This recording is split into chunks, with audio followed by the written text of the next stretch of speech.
కొమరం భీం ఆసిఫాబాద్ జిల్లా కాగజ్ నగర్ మండలం అందవెల్లి వద్ద అసంపూర్తిగా ఉన్న పెద్దవాగు వంతెనను ఇటీవల వర్షానికి కొట్టుకుపోయిన తాత్కాలిక రోడ్డును సిర్పూర్ ఎమ్మెల్యే డాక్టర్ పాల్వాయి హరీష్ బాబు పరిశీలించారు. కాంట్రాక్టర్ నిర్లక్ష్యం వల్లే ఈ సమస్య ఉత్పన్నమైందని, యుద్ధ ప్రాతిపదికన అప్రోచ్ రోడ్డు నిర్మాణం పూర్తి చేయాలని డిమాండ్ చేశారు. ఈ మేరకు సీఎం రేవంత్ రెడ్డికి బహిరంగ లేఖ రాశారు. ప్రభుత్వం ఈ విషయంలో స్పందించి ప్రజలకు ఇబ్బందులు కలగకుండా తక్షణమే చర్యలు తీసుకోవాలని కోరారు. మట్టి రోడ్డు కొట్టుకపోయి కాగజ్ నగర్ మండలం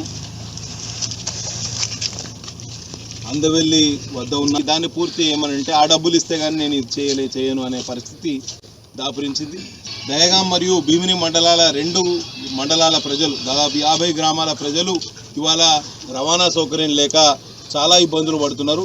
రేపు పొద్దున 9 గంటలకు ఇక్కడ ఈ అందవెల్లి, బోడేపల్లి చుట్టుపక్కల గ్రామాల ప్రజలతోటి ఇదే బ్రిడ్జ్ మీద నిరాహార దీక్ష కూర్చుంటాం.